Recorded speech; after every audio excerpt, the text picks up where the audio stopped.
조배수원입니다. 자, 헌재는 거대 야당 더불어민주당의 입법 독재의 공범입니다.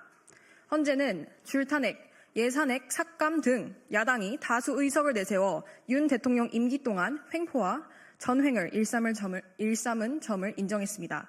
헌재는 정부의 주요 정책들은 야당 반대로 시행될 수 없었고 야당은 정부가 반대하는 법률안들을 일방 통과시켰다며 대통령은 야당의 전횡으로 국정이 마비된다고 인식해 이를 어떻게든 타개해야 한다는 책임감을 느꼈을 것이라고 했습니다.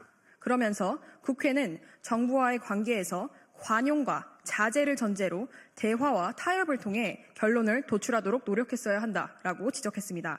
하지만 헌재는 거대 야당이 3년 넘게 지속한 이 같은 횡패와 전횡이 얼마나 심각한 것인지에 대해서는 제대로 조사하지 않았습니다. 줄 탄핵으로 국무회의를 무력화하고 정부 기능이 사실상 마비된 상태에서 언제까지 관용과 자제가 해답이라고 강제할 수 있겠습니까? 헌재는 이에 관해 아무런 판단이 없습니다.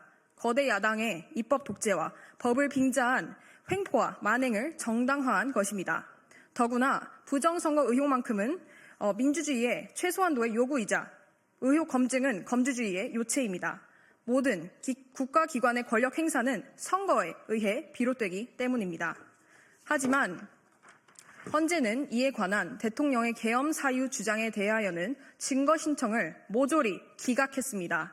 거대 야당의 횡포는 무엇으로 견제하시겠습니까? 줄탄핵과 예산삭감, 나아가 이상할이 많지 부정선거 의혹에 대한 진상규명을 방해하고 중국을 위해 간첩법 개정까지 맹목적으로 반대하는 거대 야당은 책임이 전혀 없는 것으로 보입니다. 헌재가 거대 야당의 하수인입니까? 이번 판결로 헌재는 거대 야당의 입법 독재의 공범이 되었습니다. 5. 사법부의 독립이 비리를 감추는 수단이 될 수 없습니다.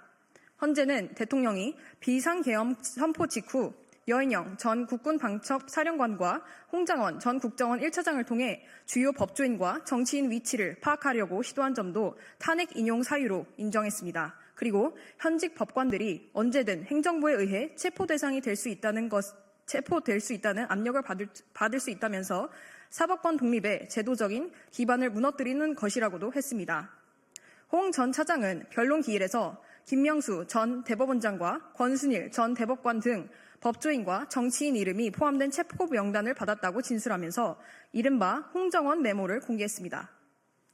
하지만 이후 거짓말이 드러나 신빙성 논란이 불거졌습니다. 그렇지만 헌재는 그의 증언과 증거를 대부분 인정했습니다. 부정선거 의혹은 선거 관리에 연루된 법관들에 대한 의혹을 또한 포함한 것입니다. 실제로 중앙선관위원장을 역임한 권순일 전 대법관은 대장동 50억 클럽의 의혹을 받고 있습니다. 사법부의 독립은 공정한 재판을 위한 것이지 비리와 의혹을 감추기 위한 수단으로 남용될 수는 없습니다. 계엄은 영장주의의 예외입니다. 따라서 계엄이 정당하다면 부정선거 의혹과 연루된 법관에 대한 체포 지시 또한 정당한 것이 될 수 있습니다.